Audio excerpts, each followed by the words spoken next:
Hello guys, যদি তোমরা stock মার্কেটের মধ্যে সিরিয়াসলি কাজ করতে চাও অ্যান্ড তোমরা যদি বিগিনার হও তাহলে এই ভিডিওটা তোমাদের জন্য। বাট তোমরা যদি একটু বিগিনারের থেকে একটু অ্যাডভান্স হও তাহলে তোমরা এই ভিডিওটা স্কিপ করতে পারো, বিকজ আমি এই ভিডিওর মধ্যে স্টক মার্কেটের একদম বেসিক নিয়ে আলোচনা করব। কারণ বেসিক যদি আমাদের কাছে ক্লিয়ার না হয় তাহলে আমরা নেক্সট স্টেপগুলোতে যেতে পারবো না, ওখানে অনেক ডিফিকাল্টি ফেস করতে হতে পারে। তাই জন্য আজকের ভিডিওটা খুবই বেসিক নলেজেবল একটা ভিডিও হতে চলেছে। এখানে আমি তোমাদেরকে বলবো স্টক মার্কেট কি, স্টক মার্কেটে কীভাবে কাজ করতে হয়, ন্যাশনাল স্টক এক্সচেঞ্জ কি, অ্যান্ড ব্রোকার কিভাবে কাজ করে, এভরিথিং। অ্যান্ড এখানে কাজ করতে গেলে কী কী জিনিস দরকার পড়ে আর কী কী জিনিস দেখা দরকার, এভরিথিং আমি আজকে এই ভিডিওর মধ্যে আলোচনা করবো। ভিডিও শুরুতে বলি তোমরা এই চ্যানেলকে সাবস্ক্রাইব করে রেখে দাও, বিকজ এখানে তোমরা অনেক অ্যাডভান্স লেভেলের ভিডিও পেতে চলেছো আগামী দিনগুলোতে। যারা স্টক মার্কেটের মধ্যে একদমই নিউ তাদের কাছে এটা ক্লিয়ারই না যে মার্কেট কাজ কী করে। দেখো, স্টক মার্কেট হোক বা শেয়ার বাজার, যখনই লাস্টে এই মার্কেট বা বাজারের কথাটা উল্লেখ হচ্ছে তখন মানুষের মনে এটা ধারণা হয়ে যায়, যারা একদমই জানে না তাদের মনে এই ধারণা হয়ে যায় যে আমাদেরকে কি কোনো মার্কেটের মধ্যে গিয়ে এই শেয়ার বা স্টককে কিনতে হবে। তো শুরুতেই বলে দিই যে না, ডিজিটালি জামানাতে তোমাদের সমস্ত প্রসেস হবে ডিজিটালি। এবার এটা কাজ কি করে একটা ছোট্ট এক্সাম্পল দিই তোমাদেরকে। ধরে নাও তুমি আমি দুই বন্ধু, আর আমাদের দুজনের আরও দুই বন্ধু রয়েছে, অ্যান্ড এই চারজন মিলে আমরা একটি কোম্পানি শুরু করলাম। আর প্রত্যেকের কাছে কোম্পানির 100% ইকুইটির মধ্যে 25% ইকুইটি করে সবার মধ্যে সমানভাবে ভাগ হলো। তাহলে কি আমি 25% মালিকানা, তুমি 25% মালিকানাতে রয়েছো, আরও বাকি যে দুজন রয়েছে তারাও 25% করে মালিকানাতে রয়েছে। ঠিক তেমনইভাবে যদি তোমরা স্টক মার্কেটের মধ্যে শেয়ার বাজারের মধ্যে যদি কোনো কোম্পানির পাবলিক লিমিটেড কোম্পানির যদি ছোট্ট কোনো শেয়ার কিনো তাহলে তোমরাও সেই কোম্পানির তোমাদের ইনভেস্টিং ভ্যালু অনুযায়ী একটা অংশীদার হয়ে গেলে। তাহলে তখন থেকে কোম্পানির লাভ অ্যান্ড লসের সমানই ভাগিদারি তুমি থাকবে। এবার শেয়ার বাজার তো ক্লিয়ার হয়ে গেল, এবার প্রশ্ন হচ্ছে ডিজিটালি আমি এগুলো কী করে কিনতে পারবো। যেমন দেখো, সবজি কিনতে গেলে আমরা সবজির বাজারে যাই, ফোন কিনতে গেলে আমরা কোনো ফোনের দোকানে যাই, ফ্রুট কিনতে গেলে আমরা কোনো ফ্রুটের শপে যাই। ঠিক তেমনইভাবে শেয়ারকে কেনা বেচা করার জন্য আমাদের ইন্ডিয়াতে এক্সচেঞ্জ রয়েছে, দুটো সবথেকে বড় এক্সচেঞ্জ রয়েছে, যার নাম একটা হলো NSE ন্যাশনাল স্টক এক্সচেঞ্জ, আর দ্বিতীয়টা হচ্ছে BSE Bombay stock exchange. NSE national stock এক্সচেঞ্জের মধ্যে আমরা বেসিক্যালি কাজ করব বা ম্যাক্সিমাম মানুষ কাজ করে, বিকজ এখানে ভলিউম একটু বেশি থাকে। BSE বোম্বে স্টক এক্সচেঞ্জে অনেক পুরনো, মানে সবার প্রথম এই BSE ছিল, বোম্বে স্টক এক্সচেঞ্জই ছিল। বা তোমাদের কাছে প্রশ্ন উঠবে যে তোমরা কি ডাইরেক্ট এই NSEর মধ্যে আসবে কিনতে? তো উত্তর হচ্ছে যে না, তোমার আর এক্সচেঞ্জের মিডিলে একজন রয়েছে, তার নাম হচ্ছে ব্রোকার। সেই মিডিলম্যানের কাজ করবে, তুমি ব্রোকারের দ্বারা সমস্ত শেয়ারকে বাই অ্যান্ড সেল করবে, অ্যান্ড ব্রোকার সেগুলো এক্সচেঞ্জের দ্বারা এক্সিকিউট করে তোমার পোর্টফোলিওতে এনে দেবে। এবার এখানে কাজের কিছু ধরন রয়েছে। একটা হচ্ছে ইনভেস্টিং, যেটা তুমি লং টার্মের জন্য তুমি তোমার পোর্টফোলিওতে রাখলে। যেমন তুমি কোনো কোম্পানির শেয়ারকে কিনলে, তারপর সেটাকে তুমি 5 বছর 10 বছর হোল্ড করলে তোমার সময় অনুযায়ী লং টার্মের জন্য, তো সেটা অটোমেটিক্যালি ইনভেস্টিংয়ের ক্যাটাগরিতে পড়ে যায়। তারপর চলে আসে সুইং বা পজিশনাল ট্রেড। এটা কি হয়, তুমি ধরো কোনো শেয়ারকে কিনলে 7 দিন 14 দিন 21 দিন ম্যাক্স টু ম্যাক্স 1 মাস 6 মাস 3 মাস তুমি এটাকে হোল্ড করলে, তো এটাকে বলে সুইং ট্রেডিং বা পজিশনাল ট্রেডিং।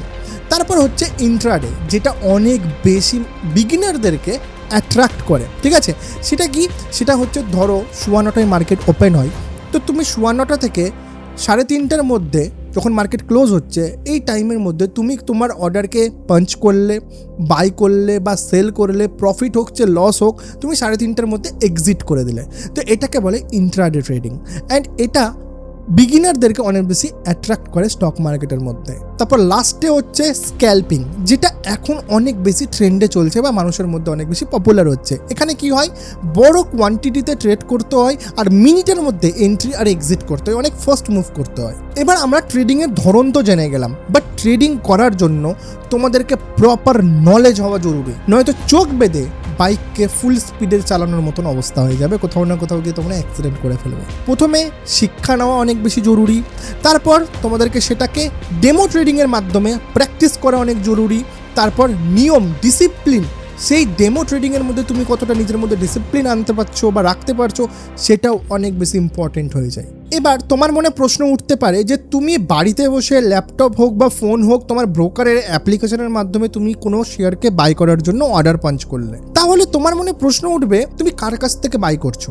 কেউ সেল করবে তবেই না তুমি বাই করতে পারবে, বা তুমি যখন সেল করবে তখন মার্কেটের মধ্যে কোনো বায়ার তো থাকা দরকার, তবেই না তুমি তাকে বিক্রি করতে পারবে জিনিসটা, তাই না? তো মার্কেটের মধ্যে 3 ধরনের মানুষ আসে ইনভেস্ট করতে। এক হচ্ছে রিটেল ট্রেডার, যাদের কাছে খুবই লিমিটেড মানি রয়েছে, যেমন তুমি আমি, ওকে, আমরা নিজেদেরকে বলি রিটেল ট্রেডার। সেকেন্ড হচ্ছে হাই নেটওয়ার্থ ইনভেস্টর, শর্ট ফর্মে HNI বলে এদেরকে। এদের কাছে একটু বড় অঙ্কের মানি রয়েছে, বড় অঙ্কের ক্যাপিটাল রয়েছে, এন্ড এরা মার্কেটের মধ্যে ট্রেড করে। থার্ড নাম্বার হচ্ছে ইনস্টিটিউশনাল ইনভেস্টর। এই ক্যাটাগরিতে পড়ে হচ্ছে FII আর DII।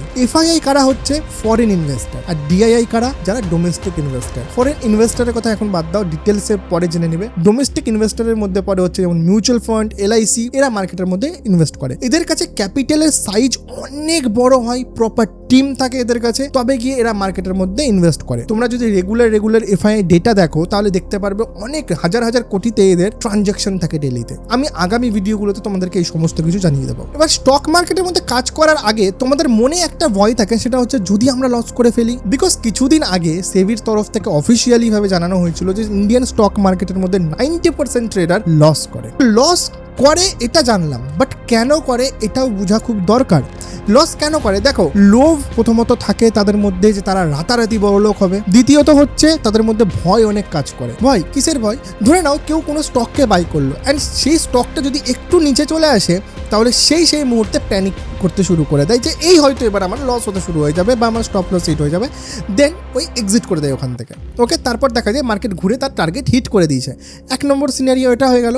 দ্বিতীয় নম্বর, সে যখন কিছু সময় মার্কেটের মধ্যে কাটিয়ে ফেলে তখন সে একটুখানি বুঝতে পারে যে মার্কেটের মুভমেন্ট কী করে আপস অ্যান্ড ডাউন এইভাবে করে। ওকে, তখন সে দেখতে পায় যে মার্কেট তার টার্গেটের দিকে এগোচ্ছে অ্যান্ড একটুখানি মুভ হতেই সে এক্সিট করে দেয়। তারপর দেখা গেল তার সেই ট্রেডটা লুজিংয়ের দিকে আসছে, তার স্টপ লসের দিকে আসছে, তখন সেই ট্রেডটাকে হোল্ড করে বসে থাকে। মানে বেসিক্যালি কি হচ্ছে, প্রফিটেবল ট্রেডকে সে আগে এক্সিট করে দেয় অ্যান্ড লুজিং ট্রেডকে অনেক বেশি হোল্ড করে বসে থাকে। অ্যান্ড এই জিনিসগুলো বিগিনারদেরকে স্টার্টিংয়ে অনেক বেশি লস করায়। তারপর হচ্ছে টিপস। দেখবে অনেকে আছে, টেলিগ্রামে হোক বা ইনস্টাগ্রামে হোক বা ইউটিউবে হোক, তোমরা অনেককে দেখতে পারবে যে টিপস দিচ্ছে। ওকে, এই শেয়ারটা বাই করো, এই শেয়ারটা সেল করো। দেখো, টোটালি এই পুরো জিনিসটা একটা স্ক্যাম। ম্যাক্সিমাম টু ম্যাক্সিমাম এখানে মানুষের টাকা লুজ হয়, তো এখান থেকেও দূরে থাকা উচিত তোমাদের। থার্ড নম্বর কারণ কি, স্টপ লস ইউজ না করা। শুরুতে তো বিগিনাররা স্টপ লস লাগাই না। স্টপ লস লাগানোতে হতে পারে তাদের 5 টাকা লুজ হচ্ছে, আর স্টপ লস না লাগানোতে তাদের দেখা গেল 20 টাকা লস হচ্ছে। তো কত বেশি টাকা লস হচ্ছে স্টপ লস না লাগানোতে। তো বিগিনাররা শুরুতে স্টপ লস লাগানোতেই চায় না, তো স্টপ লস লাগানো খুব বেশি দরকার। তারপর হচ্ছে পজিশন সাইজিং না বোঝা। দেখো, মার্কেট সবসময় ঠিকভাবে মুভ করে না। অনেক সময় আপ ট্রেন্ড থাকে, অনেক সময় সাইডওয়েজ থাকে, অনেক সময় ডাউন ট্রেন্ডে মুভ করে। ওকে, বা অনেক সময় ভলাটিলিটি থাকে। এই মার্কেটের স্ট্রাকচার বুঝে তোমাদের পজিশনকে বাড়ানো বা কমানো উচিত, বা তোমার সেটআপ অনুযায়ী পজিশন সাইজকে বাড়ানো বা কমানো উচিত। যে ট্রেডে তোমার কনফিডেন্স বেশি থাকবে সেই ট্রেডে তুমি তোমার ক্যাপাসিটি অনুযায়ী পজিশন বাড়াতে পারো। ধরে নাও তোমার কোনো জায়গাতে কনফিডেন্স লো আছে, তো সেখানে বুদ্ধিমানের কাজ হচ্ছে ট্রেড না করা, বাট যদি ট্রেড করো তো সেই জায়গাতে পজিশন সাইজ খুব কম রাখা। এগুলো ছোট পয়েন্টগুলোকে মাথায় রাখবে। এবার এত কিছু তো জেনে নিলাম, এবার তুমি আমাকে প্রশ্ন করতে পারো যে সুমন, এবার আমি এখানে কাজ করব কি করে? আমি বুঝে গেলাম স্টক মার্কেট কি, ব্রোকার কি, এক্সচেঞ্জ কি, বা এখানে কি না করলে লসের চান্সেস একটু হলেও কমতে পারে। এবার আমি এখানে কাজ কি করে করব? দেখো, এখানে কাজ করতে গেলে কিছু জিনিস তোমাদেরকে জানতে হবে। 1 নাম্বার হচ্ছে টেকনিক্যাল অ্যানালিসিস হয় এখানে, দ্বিতীয়ত হচ্ছে ফান্ডামেন্টাল অ্যানালিসিস হয়, আর তৃতীয়ত হচ্ছে তুক্কা। এটা বেসিক্যালি তুক্কা। তো সবার আগে এটাকেই রিজেক্ট করো তোমার লাইফ থেকে, যে এখানে আমার মনে হচ্ছে মার্কেট উপরে যাবে, বাই করে দিলাম। এখান থেকে মনে হচ্ছে মার্কেট নিচে আসবে, তো আমি এখানে সেল করে দিলাম। সবার ফার্স্ট এই মাইন্ডসেটকে এখনই এই মুহূর্ত থেকেই হটিয়ে দাও। তো তোমাদের কাছে কি পড়ে থাকলো? টেকনিক্যাল অ্যানালিসিস আর ফান্ডামেন্টাল অ্যানালিসিস। তো ফান্ডামেন্টাল অ্যানালিসিস নিয়ে আগে আমি বলি। দেখো, ফান্ডামেন্টাল অ্যানালিসিস কি? ধরে নাও তুমি কোনো কোম্পানির শেয়ারকে বাই করতে চাইছো, বাট ফান্ডামেন্টাল অ্যানালিসিসের দ্বারা। এই ফান্ডামেন্টাল অ্যানালিসিস কি অ্যাকচুয়ালি? প্রথমত ক্লিয়ার করে দিই, আমি ফান্ডামেন্টাল অ্যানালিসিস ইউজ করি না, আমি ফান্ডামেন্টাল অ্যানালিসিস ধরে কাজও করি না। তবে বেসিক নলেজ আমি তোমাদেরকে দিয়ে দিচ্ছি যে অ্যাকচুয়ালি এখানে হয় কি। তুমি যে কোম্পানির শেয়ার বাই করো না কেন, সেই কোম্পানির ব্যালেন্স শিটকে বুঝা, সেই কোম্পানির ক্যাশ ফ্লোকে বুঝা, সেই কোম্পানির ইয়ার অন ইয়ার গ্রোথ কতটা হচ্ছে, কোম্পানির কোথাও কোনো ধার আছে নাকি, এই সমস্ত কিছু বুঝে নেওয়ার পর সেই কোম্পানির মধ্যে বাই আর সেল করাকে ফান্ডামেন্টাল অ্যানালিসিস বলে। এবার থাকছে হচ্ছে টেকনিক্যাল অ্যানালিসিস। এই টেকনিক্যাল অ্যানালিসিস অনেক বেশি পপুলার, অ্যান্ড আমিও এই টেকনিক্যাল অ্যানালিসিসের উপরই কাজ করি, অ্যান্ড আগামী যে ভিডিওগুলো আসবে সেগুলো এই টেকনিক্যাল অ্যানালিসিসের উপরে বেস করেই আসবে। ওকে, এখানে এখানে অনেক রকম জিনিস তোমাদেরকে জানতে হয়। এটা পুরোপুরি একটা কোর্স, সে তুমি যার কাছ থেকে করো না কেন, টেকনিক্যাল অ্যানালিসিসের কোর্স তুমি করতে পারো, এন্ড এটা জানা খুবই দরকার, ম্যান্ডেটরি। ওকে, এখানে কি কি থাকে? প্রাইস অ্যাকশন থাকে, ট্রেন্ড থাকে, সাপোর্ট রেজিস্ট্যান্স থাকে, প্যাটার্ন থাকে, এন্ড আরো এক্সেট্রা অনেক জিনিস রয়েছে এই টেকনিক্যাল অ্যানালিসিসের মধ্যে। এগুলো জেনে নিলে তোমাদের কাছে ট্রেডিং অনেক সহজ হয়ে যাবে। এবার স্টক মার্কেটের মধ্যে উপরে যাওয়াকে বুল বলে আর নিচে আসাকে বিয়ার বলে। তোমরা কোনো জায়গায় শুনেছো মার্কেট বুলিশ রয়েছে, মার্কেট বিয়ারিশ রয়েছে, bullish candle, bearish candle. Basically bull মানে হচ্ছে মার্কেট উপরে যাচ্ছে, বিয়ার মানে হচ্ছে মার্কেট নিচে আসছে। বেসিক্যালি বুল মানে হচ্ছে গ্রিন আর বিয়ার মানে হচ্ছে রেড। ব্যাস, সিম্পল, এইটুকু জানো। বেশি ডিটেলসে জানবা, দেখো ডিটেলস আমিও বলতে পারি, বাট ডিটেলসে জানবা মাথা খারাপ হবে। বেসিকটুকু জেনে নাও, তাতেই কাজ হবে। এবার দেখো, ট্রেডিং করার জন্য তোমাদের প্রফিট অ্যান্ড লস যদি বাদ দিই তো কিছু খরচ ম্যান্ডেটরি রয়েছে এখানে। এবার যে তুমি ব্রোকার অ্যাপ ইউজ করবে, সেই ব্রোকার অ্যাপ তোমাকে তো ফ্রিতে ব্যবহার করতে দিবে না, তার পার্সোনাল একটা খরচা রয়েছে, তাই না? তো তাকে বলে ব্রোকারেজ। তুমি যতগুলো অর্ডার পাঞ্চ করবে, প্রত্যেক অর্ডারের জন্য তোমাকে সেই ব্রোকারকে ব্রোকারেজ দিতে হবে। তারপর কি রয়েছে? STT tax, GST tax. Okay, তো এই জিনিসগুলো তোমাদেরকে পে করতে হবে যতবার তুমি ট্রেড অর্ডার পাঞ্চ করবে। তবে এই খরচটা তুমি কমাতে পারো। কি করে কমাতে পারো? তুমি ওভার ট্রেড করবে না, একটা ডিসিপ্লিন আনবে। যেমন আমি স্টার্টিংয়ে একটা ডিসিপ্লিনে কাজ করতাম যে দিনে 2টো ট্রেড নেব, এর বেশি আমি নেব না।